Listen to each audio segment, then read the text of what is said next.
Olá, seja bem-vindo ao Garmin Talks. Eu sou Gabriel e hoje eu recebo aqui a chefe Carla Fachinelli, especialista em pâtisserie. Seja bem-vinda, Carla. Oi, Gabriel, tudo bem? Prazer imenso estar aqui com você. Vamos trocar algumas ideias, vamos falar sobre o mundo dos doces. Com certeza. Não, o prazer é todo nosso, né? É muito especial sempre trazer assim, pessoas tão ligadas no nosso mercado, né? Especialistas de nome no mercado. Então é muito especial ter você aqui mesmo. Muito obrigada. Né? Mas vamos do começo? Vamos do começo. Então vamos lá. Conta para quem está em casa quem que é a Carla. Quem é a Carla? Você começou pela pergunta, talvez a mais difícil. Ah, com certeza. Mas vamos lá, vamos tentar falar quem é a Carla. Carla, gaúcha, apaixonada e entusiasta da confeitaria, da gastronomia como um todo, mas especialmente da confeitaria, que começou desde menina, na casa da nona, cozinhando, que acabou se tornando uma profissional na área. Que legal. Acho que eu posso resumir dessa forma. Resumiu muito bem, achei ótimo, né? Quer dizer que você, desde criança, a sua vida com a área da gastronomia sempre foi voltada à parte dos doces. Sempre foi voltada para a parte dos doces. É engraçado e eu sempre conto essa história porque a minha nona, vou chamá-la de nona, né? Já se foi querida. Italiana? Italiana. Ai, que italiana. Beleza. Fui criada pela minha nona e desde muito pequenininha, acho que 7, 8 anos, ela não era alfabetizada. E ela me chamava todo dia, estava lá brincando no quintal, e ela me chamava todo dia, às 10 horas da manhã, para assistir a Cozinha Maravilhosa da Ofélia. Né? Quem tem um pouquinho mais de idade vai lembrar. Era um programa de culinária, bem tradicional e conhecido na época, e ela me chamava para que eu anotasse as receitas. E, claro, depois, com o tempo, ela foi me incentivando a fazer. E, na época, a gente fazia no fogão a lenha, né? Eu posso dizer que eu comecei como muita gente começou, em casa, né, sendo incentivado pelo pai, pela mãe ou pela avó. No meu caso, foi a minha nona. Então, foi ajudando ela que eu acabei descobrindo com o tempo essa paixão, né? E eu acho que esse é o meu dom mesmo, né? É o que eu sei fazer, é o que eu amo fazer. E começou dessa forma. Que legal. É uma conexão muito legal essa que a gente tem com nossos avós, né? Muito. E normalmente, principalmente na cultura italiana, né? A questão da nona, ela tá muito ligada à culinária, né? Tá muito ligada à comida. Né? O domingo, a macarronada, né? Ou a massa em si, a especialidade que ela vai. Exato. E é muito bonito ver como isso realmente influencia o dia a dia, né? E uma outra coisa que é curiosa, que você me fez lembrar que realmente no passado a gente anotava as receitas, né? Anotava no caderninho. Parava e falava, não pode perder, vai dar o comercial, não sai daqui porque na volta vai dar receita, então eu queria ir no banheiro, tinha que segurar um pouco para esperar, né? Era exatamente assim, exatamente assim. E claro, aquela coisa de família italiana mesmo, né, de se reunir todo mundo na cozinha, em volta do fogão a lenha, que legal. Né? E lá onde acontecia tudo, era aquele momento de confraternização mesmo, onde a família se reunia para contar como foi o dia, né, para comer, e comer muito bem, porque a gente come muito bem, né? Isso tanto no Rio Grande do Sul quanto na Itália, você come muito bem. E assim, vou te falar, eu não tinha como fugir disso, porque eu lembro que eu acordava de manhã para a escola e eu não acordava com cheirinho de café, eu acordava com cheiro já do almoço. Porque a nona começava a fazer a comida logo cedo no fogão a lenha e aquela comida ficava a manhã inteira cozinhando e por isso era tão deliciosa, né? Cozinhava lentamente lá, enquanto aquecia a casa, ela já fazia o almoço, levantava, tomava meu café, ia para a escola, voltava e aquela comida continuava lá. Ou seja, acontecia o ato de cozinhar durante o dia inteiro. Durante o dia inteiro. E você falou de fogão a lenha, né? Qual cidade que era que você morava? Eu nasci e fui criada em Carlos Barbosa. Carlos Barbosa. E depois dos 14 anos eu fui morar em Garibaldi, cidade vizinha. Do lado também, do ladinho, né? Do ladinho, isso. Tá bem pertinho, nem 10 minutinhos. Que legal. Isso aí. Que legal. E dali, então, você ficou ajudava a sua nona, via aquelas coisas todas. E quando você parou e falou, não, é isso que eu quero fazer para minha vida profissional, eu quero ser uma cozinheira. Então, foi com o tempo, foi bem devagarinho. Sabe que eu fazendo uma reflexão e agora uma retrospectiva, eu acho que durante toda a minha infância, adolescência, eu não sabia o que eu queria ser. mas eu sabia o que eu não queria ser. Isso eu tinha muito claro na minha Já cabeça. É um caminho. Já era um caminho, né? Já era um caminho. Comecei a fazer doces, né? Sempre trabalhei em vinícola. Importante eu falar isso. Sempre estive no meio aí. Que a gente mora numa região maravilhosa, né? A região dos vinhos espumantes. É maravilhoso. É maravilhoso. Sempre trabalhei em vinícola. Um determinado momento eu resolvi fazer uma Páscoa. Né? Então, comecei a trabalhar com chocolate. Na época, um chocolate horroroso, gordura vegetal hidrogenada lá em cima. Okay. Enfim, mas comecei daquele jeito, que era o que eu sabia fazer. Porque eu sempre fui autodidata, sempre muito curiosa, colecionava recorte de revista, colava lá no meu caderno de receitas e muito curiosa sempre pelo assunto. Até hoje eu sou muito curiosa. Então, não tinha feito nenhum curso até então, era vendo TV, folheando as revistas e livros e resolvi começar a fazer. E para complementar minha renda também, como muita gente faz até hoje, né? E eu acho que isso, na verdade, é um belo teste para saber se é isso mesmo ou não que você quer fazer. Né? E foi dessa forma. Aí eu fiz uma Páscoa, fiz um Natal, fiz um Dia das Mães. Foi. Chegou um determinado momento, Gabriel, que eu precisei, de fato, escolher. E foi muito difícil. Eu fiquei nesse movimento aí de vai para cá ou vai para lá durante um ano. E eu fui realmente pelo que estava me dando mais paixão naquele momento. E era a confeitaria. Que legal. Então, larguei a empresa, larguei a vinícola. Não larguei os vinhos até hoje, mas larguei a vinícola. Larguei a vinícola e passei a trabalhar somente com a confeitaria. E a partir daí que eu comecei a estudar, a fazer cursos. E estou aqui até hoje. Sigo estudando. Hoje eu também ensino. Hoje também sou professora de confeitaria. Mas eu sigo estudando. Que legal. Não, e olha que legal isso, né?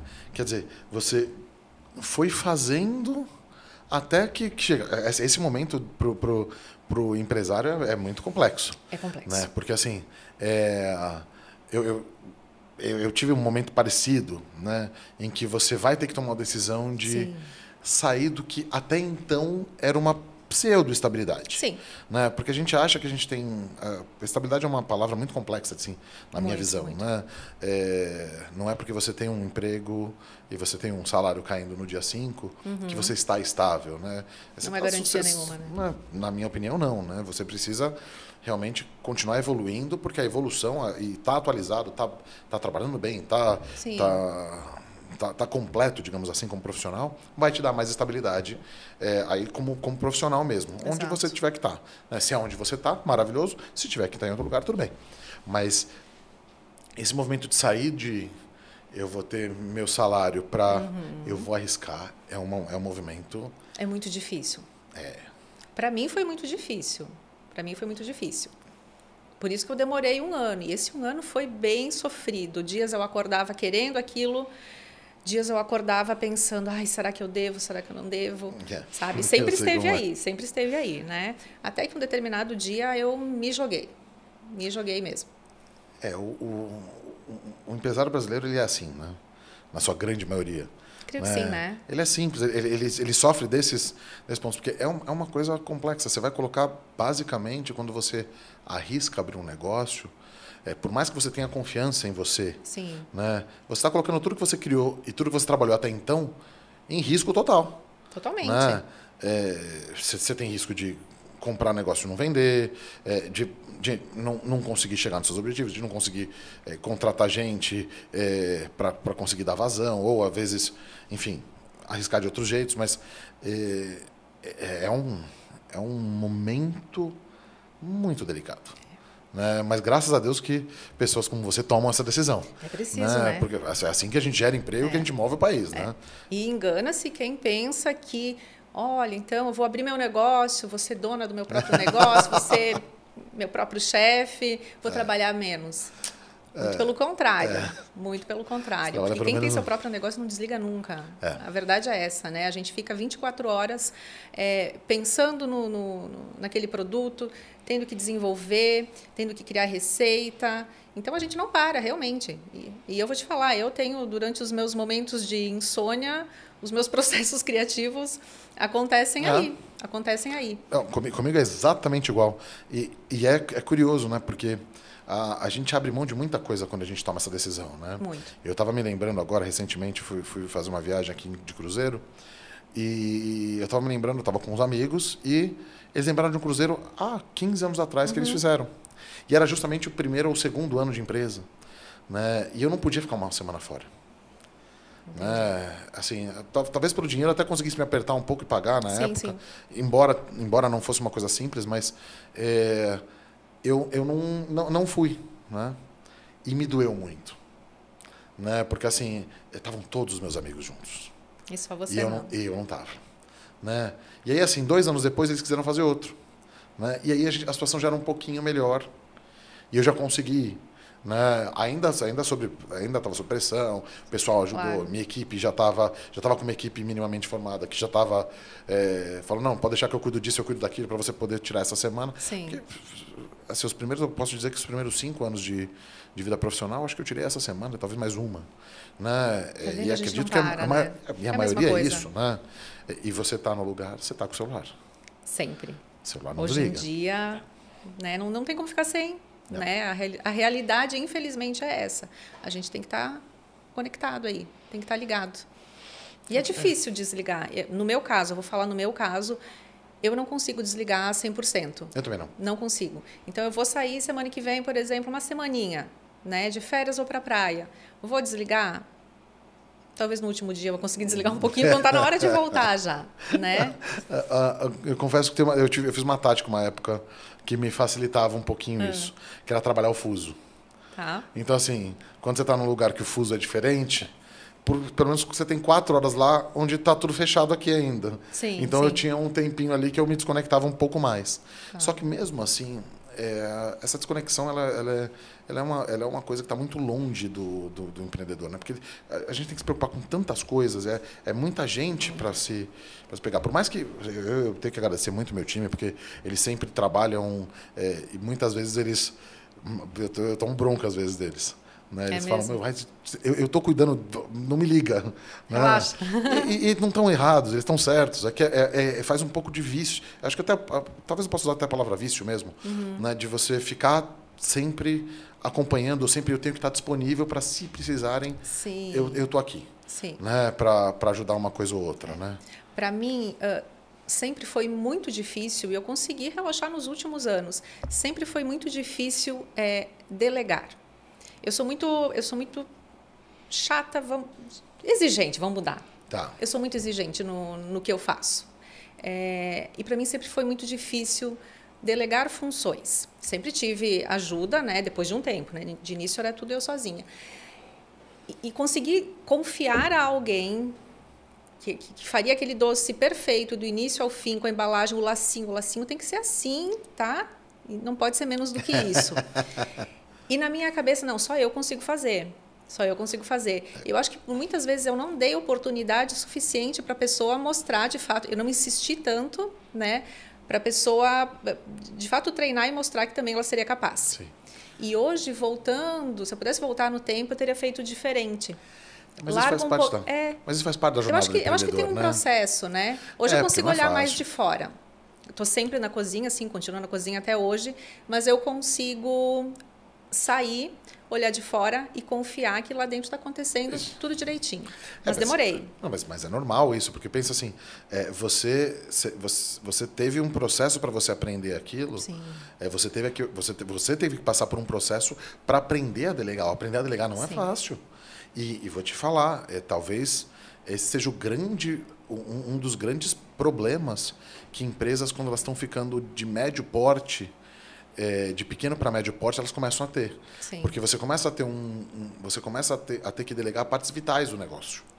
Né? Então, assim, poxa, não é uma recepção, uma venda, não sei o que, não. Aí você está falando de uma parte que é fundamental. Né? É mais delicado. Então, você fica tranquilo que isso é uma coisa muito comum. Basicamente, com todo mundo que eu falo, teve essa fase da dificuldade de delegar até aprender a delegar. Mas quando aprende a delegar também, fica mais fino. E é como você falou, é um aprendizado mesmo. Sim. É um aprendizado. Tudo é um aprendizado. Até hoje eu continuo aprendendo. Até hoje. E que eu continue assim. Enquanto eu estiver trabalhando, eu quero continuar aprendendo. Tem que ser pro resto da vida, né? E assim, hoje, como professora também, eu me sinto na obrigação de continuar estudando. Se você para de estudar, você acaba perdendo. Assim, o professor, acho que ele estuda mais. Ele aprende boa parte também com os alunos também, sempre aprende uma coisa nova, ou outra para ensinar depois para outro aluno, né? Sim, sim. Mas, e eventualmente até aprender a como ensinar. Né? Ou Bem seja, importante isso. porque muitas vezes a pessoa pode absorver de um jeito diferente, enfim, tem que ter essa fase. Mas o professor não pode parar nunca, né? Mas antes de ser professora, você foi aluna? Fui aluna. Como é que foi isso aí? Então, eu comecei, como eu te falei, comecei como autodidata, né? E depois de um tempo em que eu me senti segura também e tendo uma segurança financeira de poder investir em cursos, eu comecei a fazer um cursinho aqui, outro ali. Fiz uma escola técnica durante 1 ano e meio. Olha que legal. Em 2014, me aventurei a ir para a França. Olha! Coloquei na minha cabeça que eu queria ir para lá, me especializar na patisserie francesa, enfim. Afinal de contas, o nome não é? Vem de lá, né? Porque eles são incríveis. Para mim, eles são os melhores, de fato. Estudei, decidi assim, foi num rompante, numa mudança meio brusca também do lado pessoal, né? Com certeza. Né? Que é aquela coisa, às vezes você precisa que aconteça algo não tão positivo para que te encoraje a fazer o que você não teria coragem de fazer caso estivesse tudo numa boa. Né? Então, sair da zona de conforto, às vezes, precisa um empurrãozinho. Precisa. Eu tive esse empurrãozinho. E aí, fui para lá, no primeiro período, fiquei 3 meses. Fiz um cursinho rápido de francês na minha cidade. E chegando lá, eu acho que eu sabia falar croissant e água. Eu já não morria de fome. Não é? Tá ótimo. Tá ótimo. Lá já era alguma coisa, né? De fome eu não ia morrer. Exato. Né? Me matriculei na Aliança Francesa e fiz um super intensivo de francês durante 40 dias para conseguir ingressar nas escolas de gastronomia. Para aprender a falar o mínimo, né? Que fosse para me virar, enfim, né? E principalmente ter o entendimento dos professores. E foi incrível. E fiz amizades também com pessoas de todas as partes do mundo, assim, foi muito enriquecedor, muito. E isso é uma coisa muito boa de fazer, principalmente estudar fora do país, né? Sim. Em escolas que puxam gente de outros lugares, né? Sim. Eu fui estudar atuação nos Estados Unidos, por exemplo. Então, você tem algumas conexões lá que você fala, poxa, eu nunca imaginei fazer uma cena com um panamenho. Não é demais isso? Ou com uma pessoa da Nicarágua, sabe? Você fala, poxa, mora nos Estados Unidos hoje, mas veio de lá, né? Sim, sim. Você fala, pô, da Nigéria, né? Aí você fala, pô, é uma experiência muito diferente. No Brasil, não teria... Quer dizer, podia acontecer, mas é muito mais difícil, né? É mais difícil. Eu tive uma amiga... Tenho até hoje uma amiga da Jordânia, da Itália, do Panamá, um nigeriano também, meu amigo até hoje, de Chicago. E nós formamos um grupo lá e a gente passava o dia para cima e para baixo, estudava, saía e ia conhecer a cidade. E foi muito bom. Depois eu voltei para cá, né? E eu me lembro até hoje que de tudo de maravilhoso que os franceses fazem, eu queria muito aprender a fazer o macarrão. Sabe aquele docinho redondinho, muito delicado, bonito, colorido que a gente vê nas vitrines? Sim. Meu objetivo era aprender a fazer o tal do macarrão. E, de fato, lá, acho que eu comi o macarrão de todo mundo lá. Né? Claro, o meu preferido até hoje é de um chefe muito famoso chamado Pierre Hermé, que ele é o rei dos macarrons, faz os macarrons mais incríveis que eu já provei. Tive a oportunidade de fazer um curso com uma colaboradora dele. Né? Que legal. Fiz escolas lá também, mas eu fiz um particular com essa menina e saí fazendo. Fiz durante 2 meses que eu fiquei lá depois desse curso. Fazia no estúdio que eu tinha alugado. Enquanto eu estava lá. Voltei para cá e falei, bom, é isso aí, agora eu vou fazer macarrão, então. Né? Afinal de contas, eu aprendi. Gente, eu fiquei 6 meses chorando na frente do forno até acertar o dito do macarrão. Eu comi tanto macarrão, tanta casquinha estourada de macarrão, que hoje eu nem consigo comer tanto. Mas fui insistente, até conseguir acertar. Porque muda tudo, né? Os insumos são diferentes, o forno é diferente, o clima é diferente. Então, tudo interfere. Tem que ser, né? Tem que ser adaptado. Né? Hoje eu consigo, faço, ensino, né? Mas foi um processo, assim, e eu digo para os meus alunos até hoje, gente, macarrão é persistência. Persistência. Você não vai conseguir fazer nem na primeira, nem na segunda, nem na terceira. Seria sorte de iniciante, né? Mas insistir, insistir, insistir. E eu sou com isso até hoje. Tudo que eu quis aprender, eu consegui aprender. Com mais, com menos dificuldade, consegui. Então, assim, é persistência. E a confeitaria é uma coisa que é muito exata. Qualquer grama para mais ou para menos de algum ingrediente pode dar errado a receita. Com certeza. É muito exata, né? E eu sou assim até hoje. Eu continuo insistindo, persistindo, sempre tentando aprender algo novo. E eu acho que a vida é isso, sabe? É continuar em movimento. Não ficar estagnado naquilo. Não, com certeza, né? E isso é uma coisa muito boa, né? Porque quando você fala do macarrão em si, não é nem só a técnica que você foi pegar lá. Você foi pegar um doce típico de lá, né? Doce típico, isso. Que ali a base da coisa tá lá. Tá né? lá. Então, além das técnicas, com certeza as técnicas que você aprendeu nos seus cursos que você fez lá te ajudaram a fazer os outros doces que você já fazia aqui, né? Claro.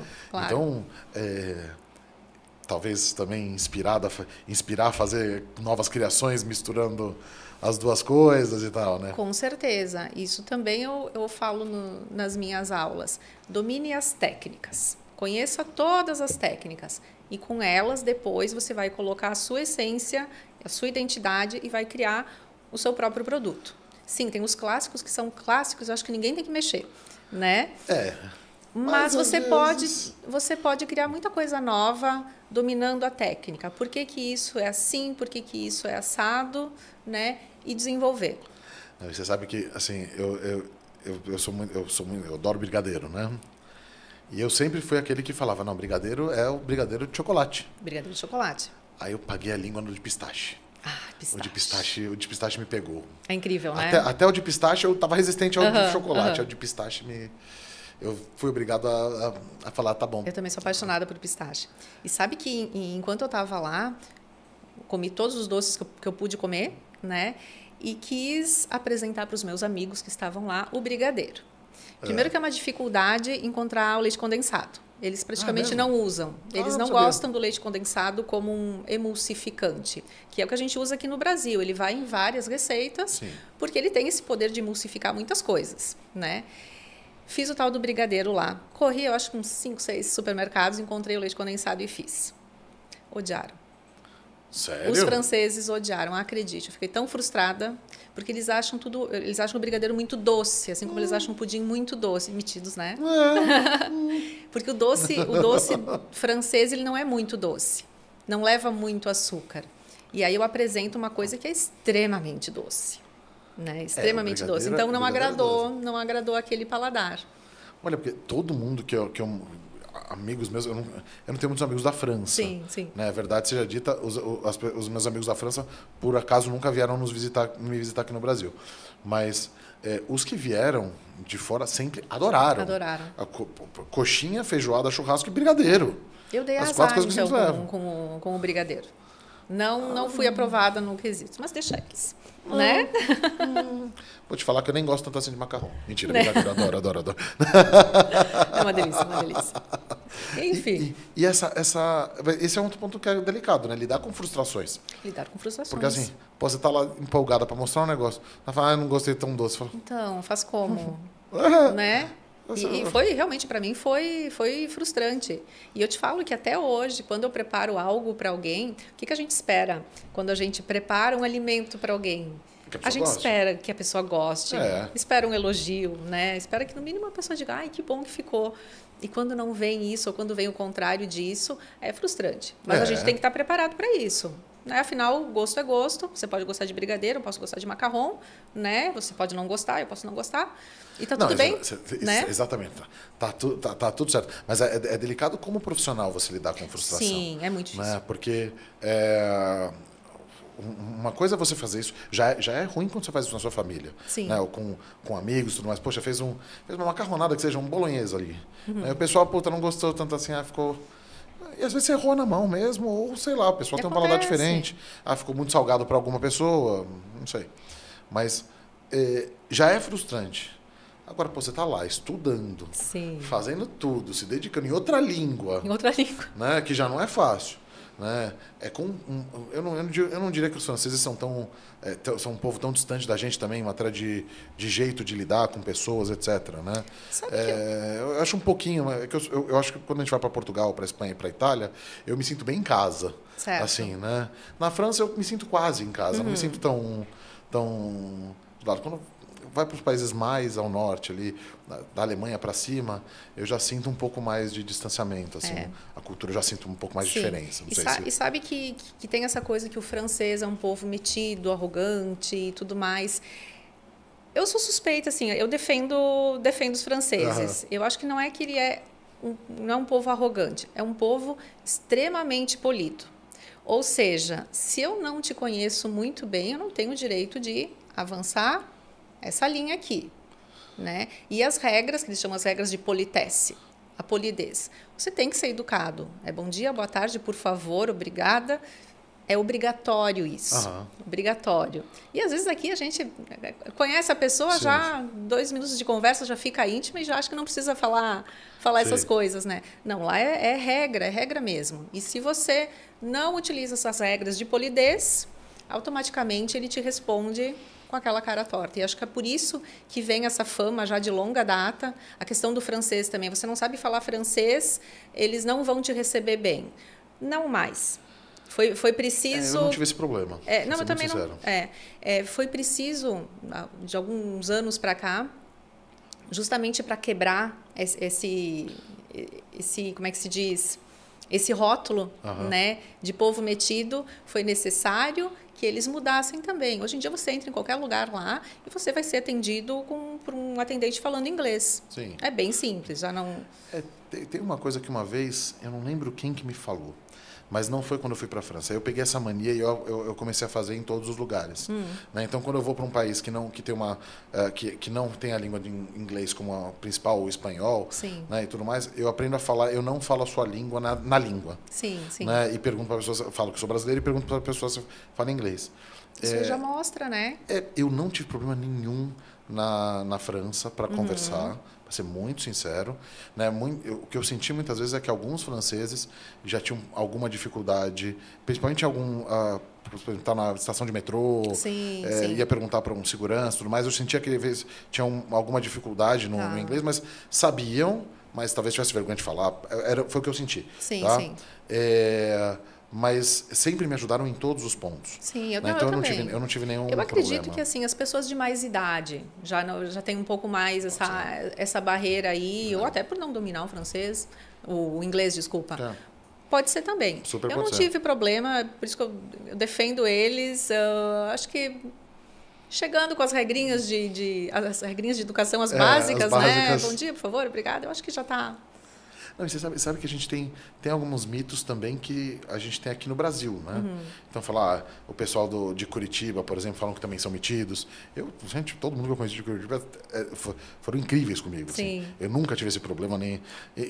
Basicamente, tem um lugar do Brasil que eu sempre fui muito bem recebido, tanto no Sul, em todos os lugares, né? Mas às vezes a gente pode estar falando justamente desse mesmo ponto, né? Talvez enquanto a gente não tinha um pessoal mais antigo, talvez tivesse alguma rixa, alguma coisa assim que não existe mais, né? E aquela coisa, tem pessoas que são mais calorosas, menos calorosas, exato, mais reservadas, normal, enfim, né? Acho que cada local tem a sua forma, né, de comunicação. Eu acho que é bem por aí. Acho que é bem por aí. E aí, beleza. Saímos da França. Lá você estudou onde? Lá eu fiz escola à Le Nôtre e Le Cordon Bleu. Olha, Le Nôtre e Le Cordon Bleu. Isso, essas duas. E fiz alguns cursos pingadinhos para lá e para cá em escolas menores. E todas me trouxeram uma bagagem assim imensa, principalmente de vida. Receitas, sim, maravilhosas. Mas receita de também, né? Me aventurei também a fazer um cursinho rápido lá de boulangerie, né? Que são os pães, né? As massas fermentadas, de metida mesmo, né? Vamos preencher esse tempo aqui. Mas é bom, pô. Não, e eu amo, eu adoro fazer pães. Tudo que eu pude aprender, Gabriel, eu meti a cara e fui mesmo. Que legal. De curiosa, assim. e me trouxe uma bagagem muito, muito grande. Depois voltei para cá, né? Vamos voltar para a vida real, né? Que eu te contei a situação aí do macarrão. Continuei fazendo os doces, né? Com foco na confeitaria francesa, porque era aquilo que eu queria fazer. Faço até hoje vários outros tipos de doce, né? Trabalho com eventos também. Fiz parte de muitas celebrações de casamento, de festas, e eu gosto de falar isso, fiz parte de momentos muito importantes das pessoas, que legal. Né? E em 2018 eu voltei para lá. Olha. Fiquei mais um período lá, fazendo outros cursos também, em outra fase da minha vida. Fui com um olhar diferente do que eu tinha ido em 2014. E tenho certeza que se eu voltar esse ano, eu já vou com outro olhar também. Ah, com certeza. Né? Não, essa questão de você voltar para o lugar, eu sou muito adepto ao estudo, né? A gente vê que hoje em dia tem muitas pessoas que têm as verdades absolutas delas, sim, né? Sim. Não, eu vou aprender desse jeito, eu vou aprender daquele. Eu acredito muito no aprender na escola. Sim. Né? Então eu também gosto de fazer curso, né? Mas é impressionante como você vai, às vezes, fazer curso no mesmo lugar que você foi e assim, a coisa ela é completamente diferente, né? Às vezes você vai fazer até um curso de continuação, né? Você fez um curso até tal ponto, vai terminar ele, às vezes um ano depois, né? E você fala, a energia é outra, o momento é outra, a visão é outra. Às vezes o período entre um curso e outro, o que você precisa absorver o primeiro curso, né? E já chegar com ele bem consolidado, assim, não sei se você sente isso também. Sim, sinto. E foi bem diferente 2018. Foi bem diferente. Consegui aprender coisas novas, várias outras coisas. Senti que, talvez pelo momento da minha vida, eu aproveitei menos que em 2014. Não sei te explicar por quê, tá? Consegui aproveitar menos. Eu acho que eu fiquei mais fechada. Também teve a questão, eu não estava estudando na escola de francês. Então, eu não fiz muitas amizades. Eu fiquei mais tempo sozinha, o que eu achei mais triste, assim. E no inverno. Primeira vez eu fui na primavera, na segunda eu fui no inverno.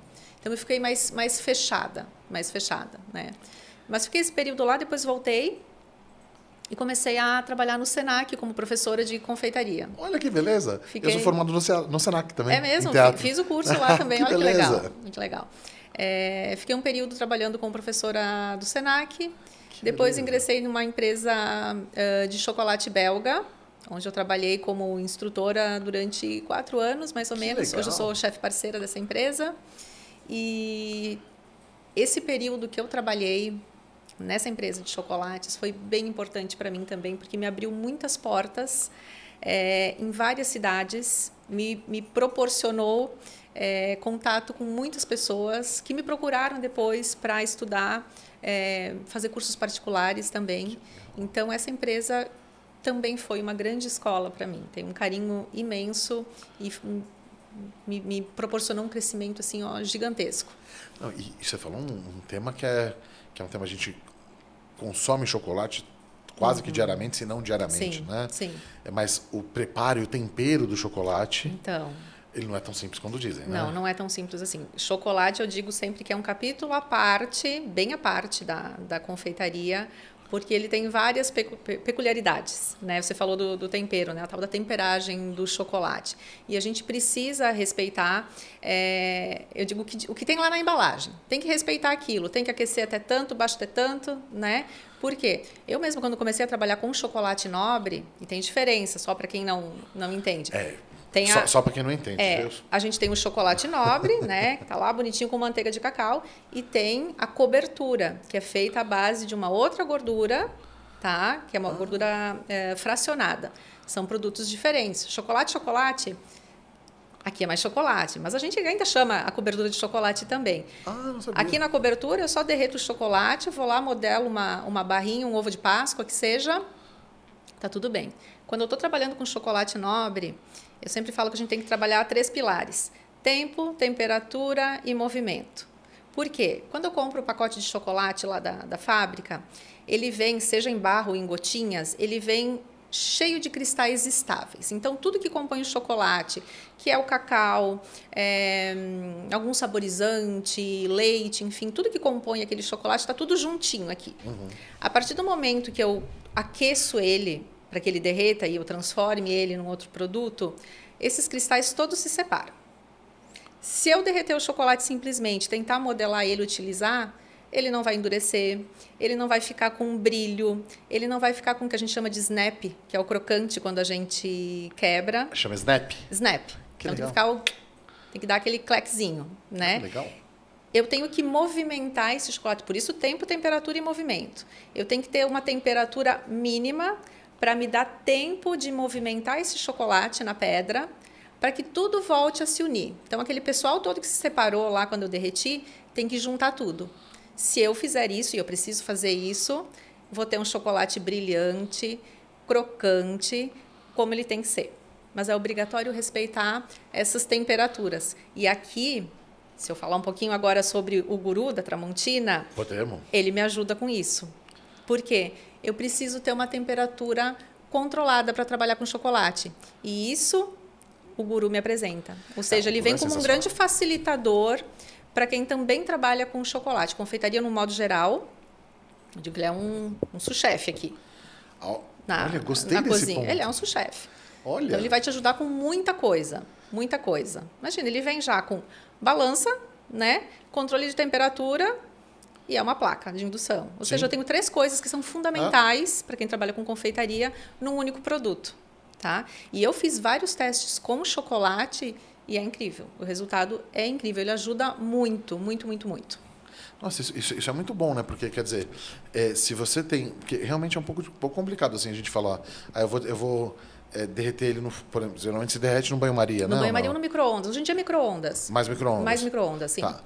O micro-ondas é até mais fácil, porque você vai controlando o tempo ali, né? Sim, Pelo sim. menos, né? Mas se você for no banho-maria, o fogo baixo... Tá bom, mas o fogo baixo do meu fogão é diferente do seu. Exato. Né? Lá no guru você tem a temperatura. Então, esse ponto do guru de trazer essa estabilidade para a coisa é fundamental. É fundamental, É fundamental. Que seja fazer um banho-maria mesmo. Você pode derreter direto na panela. Se você quiser fazer o banho-maria no guru, não tem problema algum. Ele não vai elevar demais a temperatura. O recipiente, lá, o bol que você vai colocar o chocolate, ele não vai suar, não vai encher de gotinhas d'água que vão entrar no chocolate. E a água é o pior inimigo do chocolate. Então, ele controla essa temperatura. No chocolate, a água não se dão bem, não. A gente precisa evitar ao máximo. Então, tendo um derretimento de forma controlada, não vou ter problema algum. Não vou ter problema algum. E aí, por exemplo, depois que você derrete, você precisa colocar na pedra.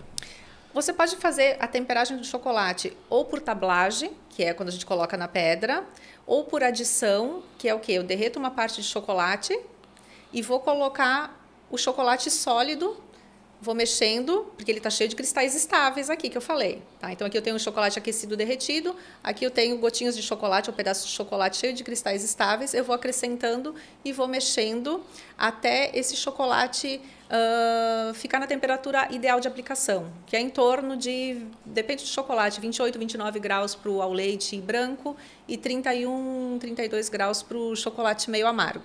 Então, eu posso fazer dessas 2 formas. Que ele ainda tá líquido, né, para você? Sim, ele ainda está líquido. Então, cremoso, né? Cremoso, né? Cremoso. Vou derreter o chocolate, ele não pode ultrapassar, e isso é mais importante que a própria temperagem, né? Enquanto eu falo de derreter esse chocolate no fogo, ou na indução, ou no micro-ondas, seja de qual forma for, ele não pode ultrapassar 45, 47 graus. Não pode. Porque aí já começa um processo de queimar o chocolate. Não queimar propriamente dito, né? Mas ele vai começar a desestabilizar esse chocolate. Então, quando eu faço o derretimento, não pode passar 45, 47 graus. Olha, não sabia disso. Então, eu vou colocar lá no guru 45 graus. Eu vou ter certeza de que não vai passar disso. Que legal. Não vai passar disso. Não, isso ajuda muito a não começar a queimar o chocolate, né? Já começa bem. Não, isso é frustrante. É frustrante. Aquela história de... Mas assim, tudo bem, eu não costumo fazer tanto... usar tanto doce, assim, fazer tanto doce no dia a dia, né? Mas tem aquela coisa de... coloca 2 minutos põe manteiga e 2 minutos no micro-ondas. Sim, sim. Não, vai tirando de 30 em 30 segundos e vai mexendo, né? Isso. Nunca funciona direito para mim. Não? Não. Eu sempre tenho problema com isso. Ele fica com a bordinha queimada. Sim. Então, não sei se é o meu micro-ondas que é mais forte, pode ser, não sei. Pode ser.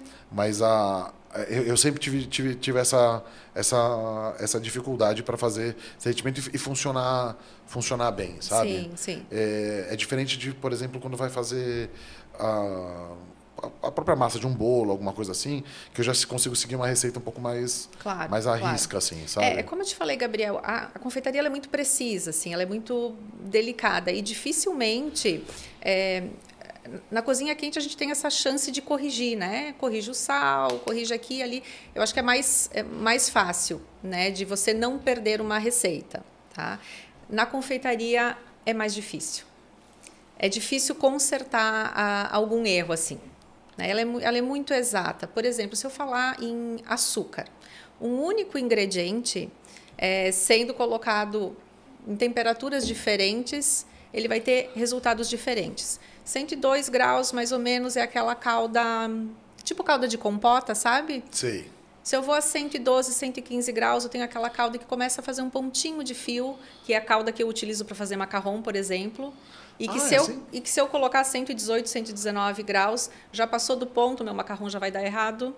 Tá? Se eu for a 150 graus, eu já tenho um ponto de bala e por aí vai. Ou seja, um único produto sendo colocado, trabalhado em temperaturas diferentes, ele vai resultar em coisas diferentes. Por exemplo, quando você falou de derreter o açúcar para fazer a calda, né? Eu costumava fazer pudim, por exemplo. Sim. Né? Aquela calda, qual que é o ponto dela? Ela serve para quê? Por exemplo, para a calda de caramelo, eu vou elevar ela até 145, 150 graus, tá? E aí eu tenho que ter muito cuidado, porque o ponto de fusão de queimar, vamos utilizar uma linguagem mais simples, é muito alto. Ou seja, se eu passar aí 2, 3 graus, eu começo a queimar o chocolate e eu vou ficar com aquele gosto amargo no final. Já aconteceu comigo. Então aí também é importante. O caramelo ficou só um pouquinho mais escuro, mas você sente o gostinho. Amargou no final. Então eu tenho que descobre quando você vai comer o pudim. Só descobre, não tem como descobrir antes. Né? Então, você fazendo um derretimento de forma controlada, tendo segurança de que ele não vai passar aquela temperatura, não vai ter problema algum. E o açúcar é muito delicado. Como eu te falei, questão de 2, 3 graus já deu errado. Eu já errei muito macarrão por fazer uma calda que não ficou no ponto certo, na temperatura certa. Ou para menos ou para mais. Que é para fazer o merengue italiano, por exemplo. Né? Já aconteceu de eu colocar a calda e passou dos 115 graus. Quando eu joguei na batedeira, na clara, virou uma bala lá dentro. Entendeu? Olha. Então, assim, é muito, muito sutil aí. E aí não tem como arrumar. Não tem como arrumar. Aí perdeu o merengue. E você falou, por exemplo, os doces italianos, né? Assim, a gente vê os doces italianos, tem os doces portugueses, né? O bolinho de nata, por exemplo, né? Que falam que é o bolinho de Belém, né? Também, isso, pastel de Belém. Pastelzinho de Belém, né? Você tem os doces espanhóis e tal. Tem alguma semelhança na questão deles? Muito diferente o jeito de preparar? Eu acho que é bastante diferente. Você falou da confeitaria portuguesa, né? Confeitaria conventual, né? Que são os doces à base de gema. Se utiliza muito a calda. Então, não leva, por exemplo, nada de leite condensado como emulsificante. Se usa muita gema e as caldas. Então, diferentes pontos de calda. Calda de açúcar Calda mesmo? de açúcar, essa calda que eu acabei de comentar. Então, aí tem outra coisa bem interessante que é, novamente, a questão da temperatura de ponto. Sim, eu posso ver com a colher. Quando você tem uma certa experiência, você vira assim na colher e já sabe que a gotinha está caindo assim ou assado e tá ok, né? Mas para quem está começando, principalmente, eu não vou te mentir, eu uso até hoje o termômetro, tá? Faço o controle de temperatura de tudo justamente para não ter erro, né? Mas é fundamental para esses preparos, principalmente da confeitaria portuguesa, a questão da temperatura, porque vai muita calda e muita gema. Já a confeitaria italiana, eu acho que se difere bastante, né? O cannoli é fritura, né? É aquela massinha que se assemelha à massa de pastel, né? Ela é folhada? Não, ela não é folhada. É uma massa bem trabalhosa, porque você precisa abrir ela bem fininha. Eu estou confundindo o cannoli com outro doce. Será? Agora é o que é o redondinho, não O é? redondinho recheado Não, com desculpa, eu ricota. confundi. Então, esse aí a gente abre uma massa bem fininha, enrola num cilindro. E esse cilindro, a gente frita ele, frita a massa com esse cilindro, né, no óleo, que aí também eu tenho que ter um controle de temperatura para que não queime, né? Porque ele tem que fritar de uma maneira lenta, né? E aí a mesma história do bolinho de chuva, ele vai virar automaticamente quando tiver frito de um lado, né? Ele vai se virar e vai fritar do outro, e aí vai dar aquele efeito bonitinho das bolinhas, tipo pururucado, né? Ele vai fazer isso. Eu não sabia Então que aí ele faz também igual. tem, faz igual. Legal. Ele gira sozinho, Que legal. Então, eu digo que é um doce bem trabalhoso, assim. Não, o recheio dele é posto depois, né? É posto depois de frio, faz um creme à base de ricota e açúcar, basicamente. E aí o clássico coloca uma cerejinha de cada lado, ou coloca um pistachezinho, que a gente ama. Cereja é minha fruta favorita. É mesmo? Nossa, eu tenho um problema com cereja eu acho que combina com qualquer coisa. Sim. Então, o doce italiano, eu digo que é um doce mais pesado. Mais pesado, assim. Ricota, bastante coisa de massa. Qual que é aquele que tem umas camadas de massa com um creme no meio? Da culinária italiana? Na culinária italiana? Posso estar falando uma besteira aqui. Qual será? Panacota, não é? Não. Panacota é um creme de nata. Panacota é a nata cozida, né? É o creme de leite fresco que você cozinha, vai gelatina. Então não é esse, e é bem levezinho. Normalmente serve com uma calda de frutas vermelhas, enfim, uma sobremesa bem leve essa. Não, também não é essa. Eu tô ruim de nome hoje, viu, gente? Que será? Vamos tentar descobrir. Mas era como se fosse umas massas assim, massinhas, mas eu acho que eram folhadas. Não é o mil folhas? Será que é o mil folhas? Mil folhas é francês. Então não era, como eu falei, francês. Óbvio. Que aí vai com aquele creme de confeiteiro maravilhoso, com fava de baunilha, polvilho um açúcar em cima. Eu acho que é isso aí. Eu achava que era italiano. Na Itália, na verdade, tem um doce que é bem similar, se não praticamente igual, que se chama Napoleone. Que é o mesmo, é uma massa folhada recheada. Ah, pode ser esse. Então, na França é mil folhas, na Itália é Napoleone. Eu lembro de ter comido lá, então eu achava que era que é muito bom, um dos meus doces favoritos. Olha, eu gosto bastante também. Agora, e quando a gente traz para o Brasil? Falar dos doces daqui. Pudim, brigadeiro, quindim, e por aí vai. O quindim é nosso também? Quindim é nosso, é muito nosso. E muita gema. É bastante, vem, claro, vem da confeitaria portuguesa, né? É basicamente gema, calda e coco. E açúcar, né? Oi? E açúcar, né? Sim, e o açúcar, óbvio. E o açúcar, né? Que está na calda, no caso. Mas o brigadeiro e o pudim é muito brasileiro. Eu, modéstia à parte, vou falar agora, faço um pudim maravilhoso. É mesmo? Nossa. Olha, eu acho que já vou, na próxima conversa vamos ter que experimentar. Tem que fazer uma degustação, né? Fazer uma degustação. Meu pudim é bem famoso lá na região. Então, o pudim é muito nosso, o brigadeiro é muito nosso. O brigadeiro, obrigatoriamente, tem que estar em toda festa. Você pode colocar doces elaborados, os doces finos, chocolates, bombons, enfim. Mas o brigadeiro tem que estar lá. Nem que seja aquele basiquinho, só de cacau com confeito ao redor. Mas o brigadeiro tem que estar. Não, e porque você falou, tem razão, né? Os nossos doces típicos ali de festa e tudo mais, eles geralmente são mais doces mesmo do que os doces europeus em si, né? Sim. Porque lá, como eu te falei, não usam leite condensado, né? E eles usam muito a fruta, né? E aí eu vou te dizer também que não seria empecilho nenhum a gente fazer assim aqui também. Já tem frutas maravilhosas aqui, né? Mas é desde sempre, né? O paladar do brasileiro por si só, eu não falo por mim, tá? Eu gosto de doce menos doce. Mas o paladar do brasileiro desde sempre é mais doce. Sim. É mais doce. Eu já cansei de fazer doce para amigos que me disseram, acho que faltaria um pouquinho mais de açúcar. Que para mim tá perfeito, né? Mas que acho que precisa um pouquinho de açúcar. Os doces brasileiros, no modo geral, têm bastante açúcar. Eu acho legal quando a gente faz umas comparações assim. Eu tenho dessas assim, sabe? Às vezes eu estou num lugar, por exemplo, estou nos Estados Unidos e eu pego um donut de creme, normal creme de baunilha, né? E eu olho e falo, tem gosto de sonho.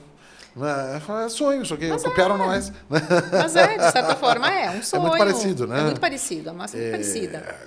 É mais fofinho, né? O nosso sonho é mais... Ele é mais leve, o sonho é mais pesado. Mas o gosto é o mesmo, né? É praticamente igual. E tem esse mesmo, mesmo doce, tem na Itália, tem em Portugal, tem na França, que é uma massa doce frita. Olha só. É uma massa doce frita.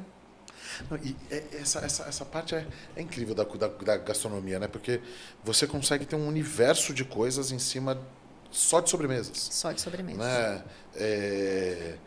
Para quem não conhece, eu digo, eu me incluo nessa parte, porque eu também não sou profundo conhecedor, mas quando você começa a ver os chefes conversando, vocês e tudo mais, você fala, mas é tanta coisa que dá para fazer. É muita né? coisa. Dentro de boulangerie, por exemplo, que você falou. Sim. Você está falando massa para a maioria das pessoas, vai falar que é farinha, água, fermento, sabe? Tempo, põe lá o negocinho, a massa, põe na batedeira e tudo mais. Agora, você tem tanta coisa no meio. Tem muita coisa. Né? Sabe, Gabriel, que eu sou apaixonada por empratamento de sobremesa. Eu adoro, porque ele possibilita que a gente coloque várias texturas e temperaturas num prato, além da apresentação, claro, que eu gosto bastante, né? E uma sobremesa sempre vai sair diferente da outra, né? Mas eu gosto dessa brincadeira de montar dentro do prato. Essa coisa das texturas, principalmente. Gosto muito. Gosto muito. Que legal. Se eu pudesse, eu trabalharia numa cozinha só de teste de sobremesa empratada, assim, por pura diversão. Que legal. Adoro. Que legal. Assim, é muito bom ver o caminho chegando num ápice, assim, né? Sim. Você fala, poxa, e aquela menina que estava com a nona, agora está falando em detalhe de alta gastronomia, de doce. É muito legal ver o caminho que a gente vai traçando, né? Para chegar nesse ponto. Eu vou te falar, Gabriel, eu tenho muito orgulho da minha história. Tenho muito orgulho de onde eu vim, das dificuldades. Vou emocionar aqui. Não, fica das tranquilo. Dificuldades que eu tive para chegar aqui. Eu tenho muito orgulho, porque o cenário que se apresentava na minha infância me diria: não, você não vai conseguir chegar lá, porque afinal a sua condição é essa e você vai seguir aqui. Por isso que eu te falei lá no início. Eu não sabia o que eu queria ser, mas eu sabia o que eu não queria ser. O que você não queria ser? Eu não queria ser uma pessoa estagnada e principalmente conformada com a minha realidade.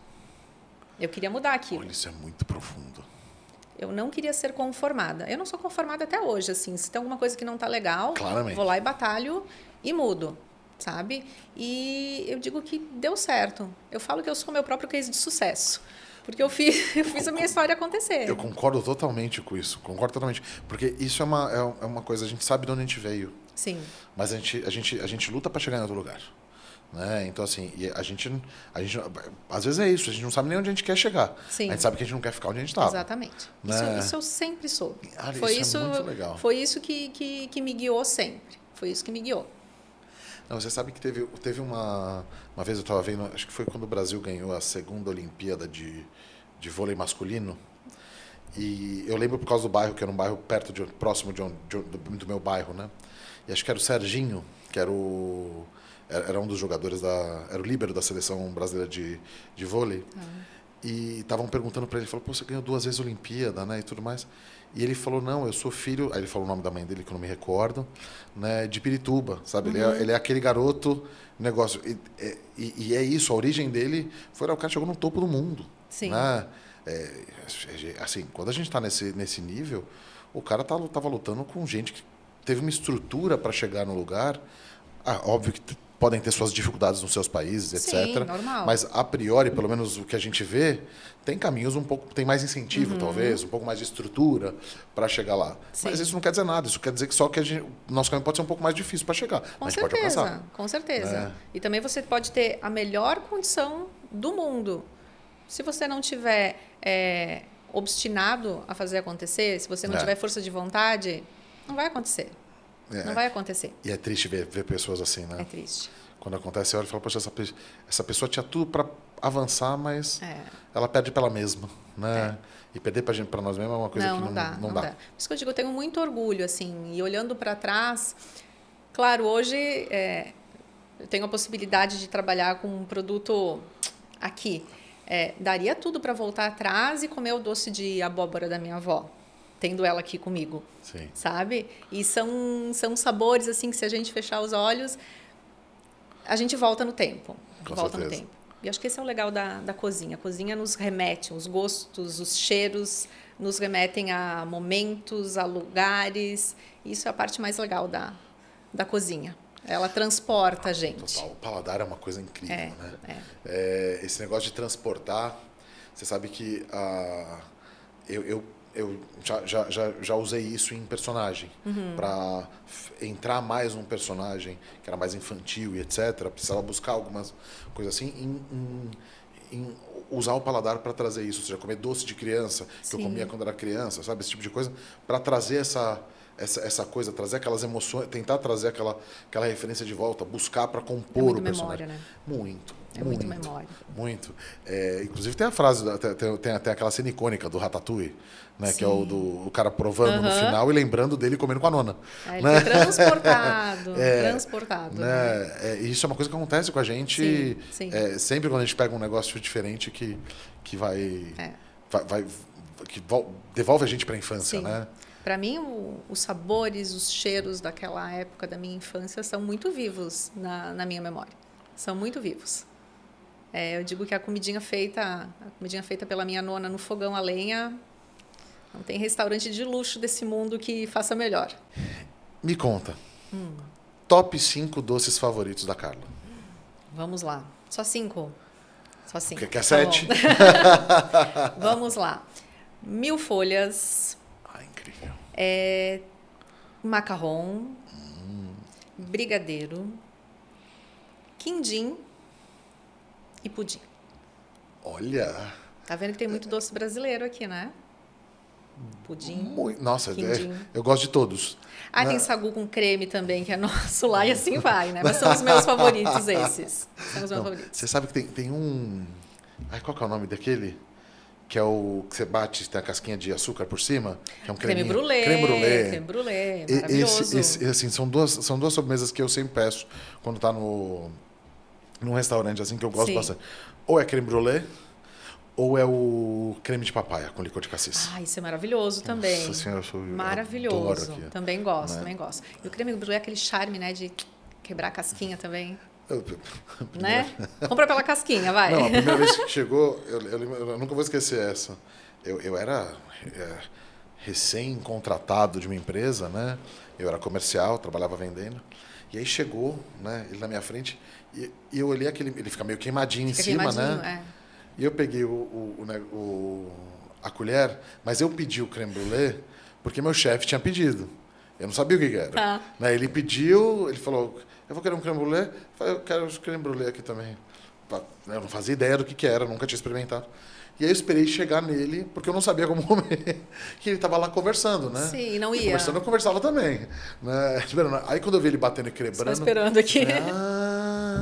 É assim que faz. Você coloca, eu coloquei, estava duro. Aí eu fiz um pouquinho mais de força, ele só vai se quebrar, né?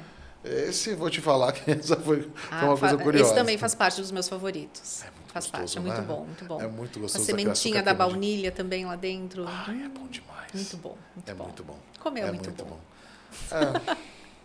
Eu sou suspeito, mas é bom, mesmo. É bom demais. É bom demais. E essa coisa do fogão a lenha, né?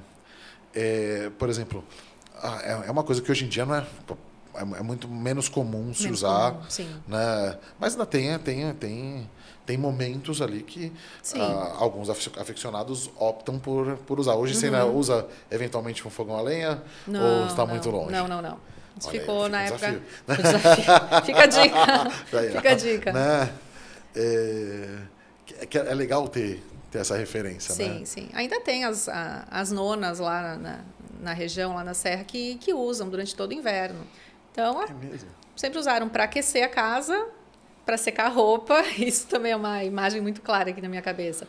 Estava cozinhando aqui, tinha um varalzinho aqui atrás, um cordãozinho na parede, onde ela colocava a roupa para secar, aquecia, fazia o almoço, secava a roupa, tudo aí no fogão. Esquentava a casa? Esquentava a casa. Como é que era isso? Estava no meio da casa, o fogão mesmo por si só esquentava? Ficava na cozinha, mas esquentava a casa de madeira, né? Acabava aquecendo toda a casa. E quando eu chegava da escola, eu ainda esquentava os pés no forninho. Eu não abria o forninho, colocava um pano lá e eu colocava os pezinhos dentro, assim, para esquentar o pé no inverno. Lá no inverno faz muito frio, né? Faz muito frio. Frio. Quando faz calor, como agora, está fazendo muito calor. Mas no inverno, é uma região muito úmida, né? Então, além do frio, tem a umidade, assim. E tem gente que usa o fogão a lenha até hoje. Eu acho incrível. Eu moro em apartamento, também nem teria como, né? Mas tem gente que não abre mão. Eu acho o máximo isso. Acho o máximo. Mas é bem menos comum.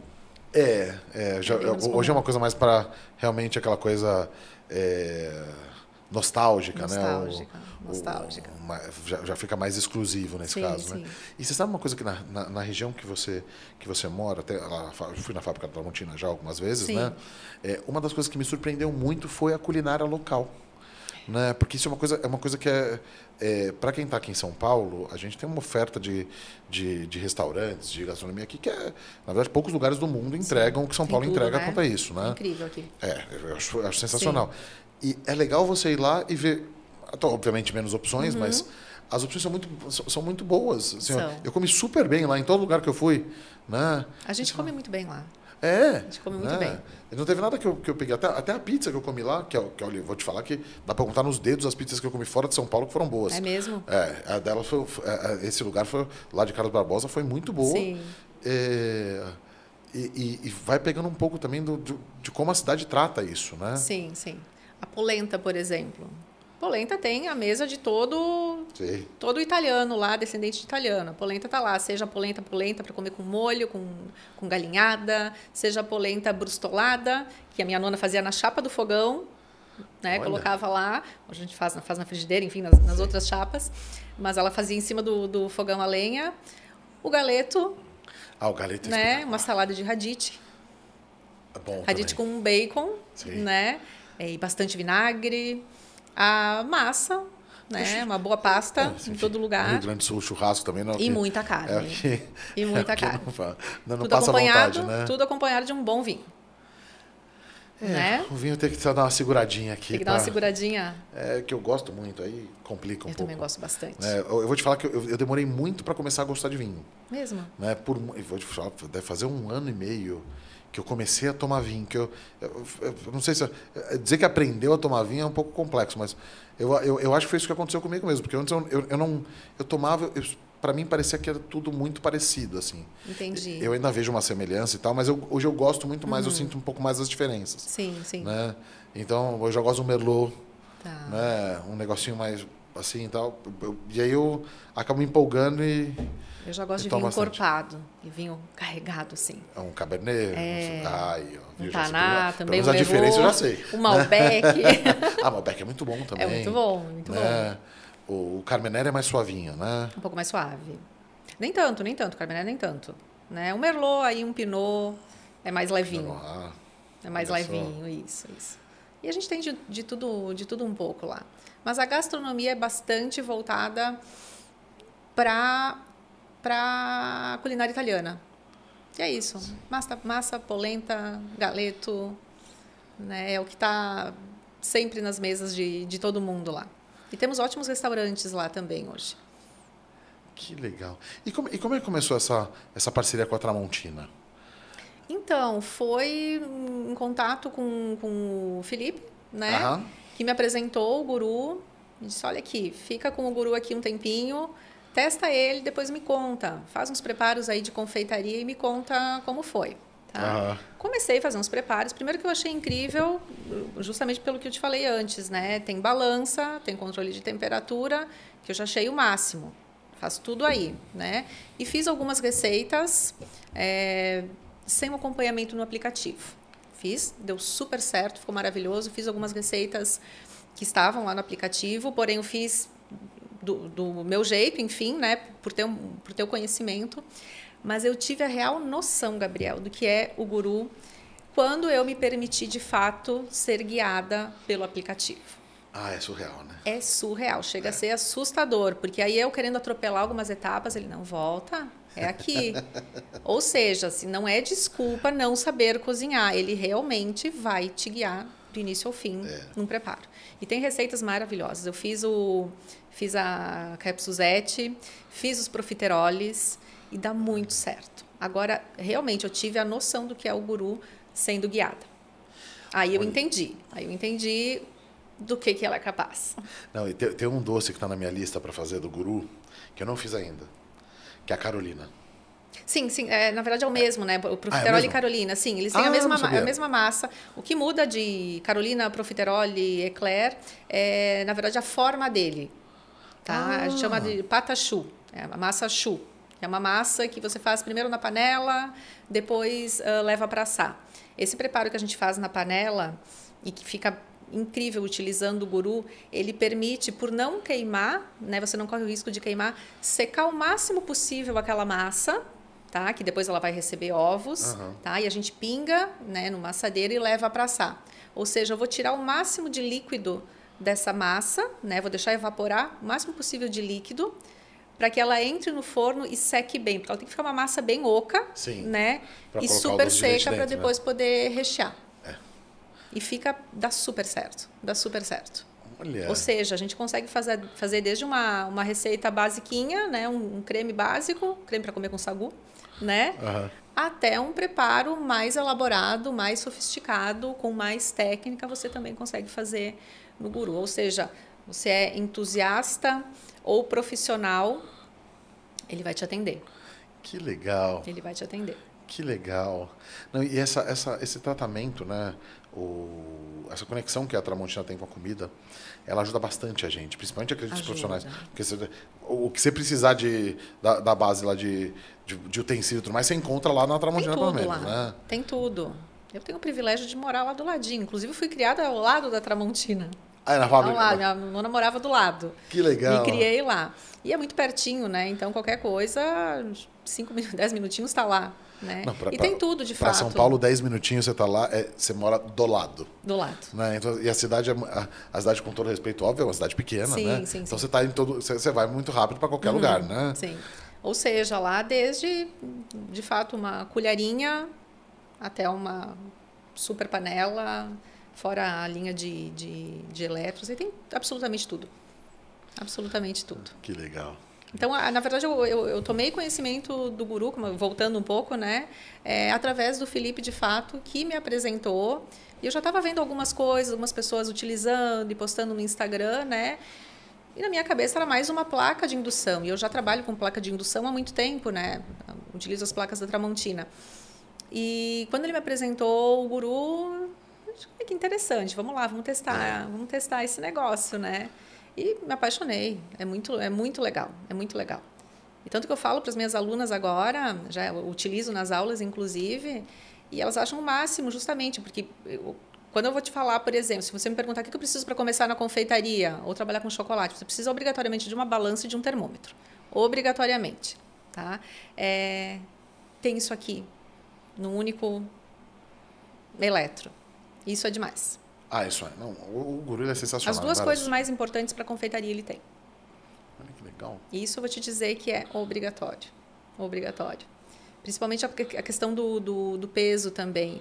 Porque 2 ou 3 gramas, claro, de farinha não vai dar tanta diferença, de açúcar não vai dar tanta diferença. Mas quando você está utilizando, por exemplo, bicarbonato, fermento, essas coisas de quantidade de peso menor, né, 8, 10 gramas, se são 8 gramas, são 8 gramas. Se você colocar 10, 12, já vai alterar o resultado. Então, tem que ser bem preciso mesmo. Entendi. E a balança, sim, é assustadoramente precisa, viu? Eu sei. Eu fiz o teste no guru com uma balança de precisão ao lado e é cravadinho o peso. Tem umas horas que o guru me dá bronca, né? Que quando passa. Passa. Quando passa, eu tenho que tirar. Tira. Aos poucos, Tira. né? É por isso que ele é o guru, né? A não ser quando é alguma coisa tipo que você fala, passou 5%, por exemplo, de azeite. Sim. Eu falo, paciência, vai. Tem coisas que... Tem umas coisinhas que você dá para pegar. Tem coisas que passa. Não sei nem se dá, né? Eu faço. Tem horas que fala, poxa, como é que eu vou tirar o azeite? Tá, já foi. Passou. Não, tem coisa que passa, mas essas coisas especificamente, fermento, bicarbonato, que é muito pouquinho, tem que ser exato. Tem que ser exato. Olha, isso é muito bom. Isso é muito bom. E nessa linha, falando de doces no guru. Sim. Qual que você recomenda para o pessoal começar? Um dos meus favoritos. A Crêpe Suzette. Crêpe Suzette. Eu sou muito apaixonada. Adoro sobremesas com frutas. Essa aí, as Carolinas, tá? Mas a Crêpe Suzette... inclusive, foi a primeira que eu fiz guiada pelo aplicativo. Todo passo a passo, bonitinho. Ficou incrível, ficou muito bom. Que legal. Muito bom. O brigadeiro, claro, o nosso brigadeiro. O brigadeiro é incrível. Não tem, né? Não tem. Bolinho de chuva. Não, esse eu acho... Assim, o bolinho de chuva, eu tenho um negócio com ele em específico, que é comer ele com um doce de leite. Eu adoro doce de leite. Nossa senhora, fica muito bom. O problema é que você come o pote todo. Sim, sim. Né?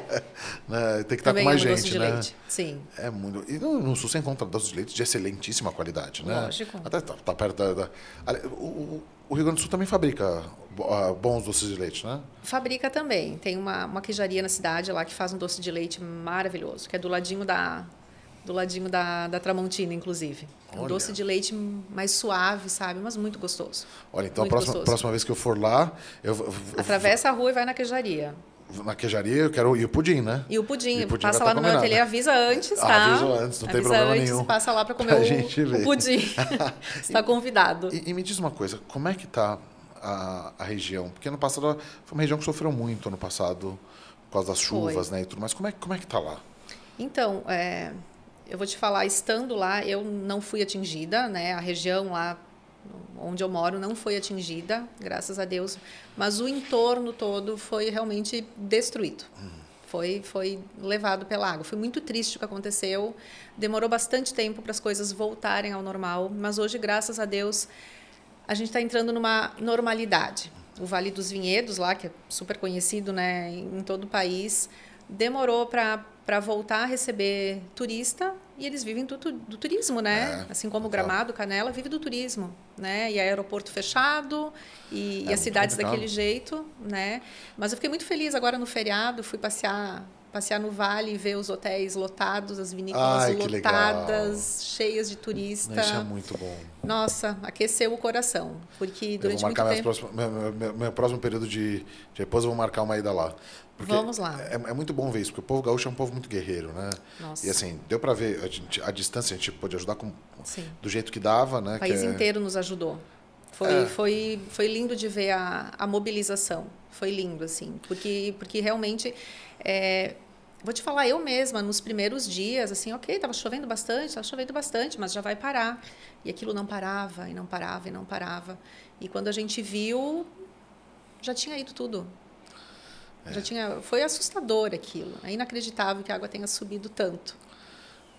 Mas graças a Deus passou. Vamos torcer para que agora ações sejam feitas para que não aconteça de novo. Para que não aconteça de novo, né? Nem fala. Merece isso, né? Mas assim, o país inteiro nos ajudou muito, assim. Que legal. Gratidão enorme para todo mundo, porque realmente foi preciso dessa ajuda toda, viu? Mas assim, essa recuperação é necessária. O Brasil precisa do Rio Grande do Sul. Sim, aí falando como nem só do povo gaúcho, que é um povo incrível, nem só da gastronomia, mas assim, como um todo. Como um todo, né? Pelo amor de Deus, né? Como você falou, é um povo batalhador mesmo. Batalhador. E isso é muito bonito ver que a gente está falando de um ano depois, né? Um ano depois. A gente já conseguiu se rever. Foi em maio, logo vai fazer um ano. Não é fácil, né? Tem que continuar. Inclusive, ano passado foi o ano que eu não fui. Eu geralmente eu tenho que ir 2 vezes por ano para lá. Sim. Né? Para visitar e tudo mais, conversar. E no final do ano, obviamente, no segundo semestre não deu para ir porque o aeroporto estava fechado e tudo mais. E, na verdade, é mais atrapalhado que qualquer outra coisa. Né? Era melhor mandar alguém que ia ajudar, vamos botar um veterinário do que eu. Claro, né? claro. Não ia ocupar o espaço no avião. Mas eu tô para ir para lá daqui a vamos programar aqui uma ida para lá recente. Viagem, aí. Então. Eu também estava passagem comprada para cá naquele período também.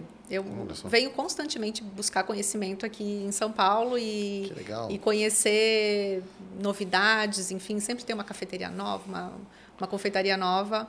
Venho para cá para reciclar também. E quando eu vinha para cá ano passado, aconteceu tudo isso. Olha só. Mas enfim. Não, aqui quando vier me fala que eu te dou as dicas de onde eu tô, adoro, do que eu estiver sabendo aqui, eu falo. Eu sou viciado em café. Então, vira e mexe, eu tô indo conhecer uma cafeteria diferente em algum lugar aqui. Então, vou te ligar, então, da próxima vez. Vá, que eu te indico aqui o que tem de novo aqui. Combinado, né? Então. Carla, eu queria muito agradecer a tua visita aqui. Isso. Né? Eu acho que a tua história é maravilhosa, acho que tem que se orgulhar mesmo. Né? Você tem acho que não é nem o direito, você tem o dever de te orgulhar, porque não é fácil alcançar e continuar seguindo. Eu também acho que esse é o caminho, você tem que continuar estudando, sempre se atualizando. Para ensinar, tem que continuar cada vez mais fazendo. E parabéns por tudo que você tem. E eu com certeza vou lá para experimentar esse pudim. Vai. Tem obrigação de ir lá agora comer o meu pudim. Combinado. E eu que te agradeço muito pelo convite. Adorei estar aqui com você. Ai, que bom. Que bom. Espero voltar futuramente, por favor, quem sabe, né? Quantas vezes quiser. Já tá convidadíssima. Então tá bom. E passa o seu Instagram para quem tá vendo, para poder te seguir também. Então, é o @carla.facinelli. Carla com K, Facinelli. CHILLI. Só para complicar, né? Sobrenome italiano, né? É muito chique, né? E obrigado de novo. Obrigada eu, de coração. E para você que está em casa, gostou? Curte, compartilha e vamos que vamos.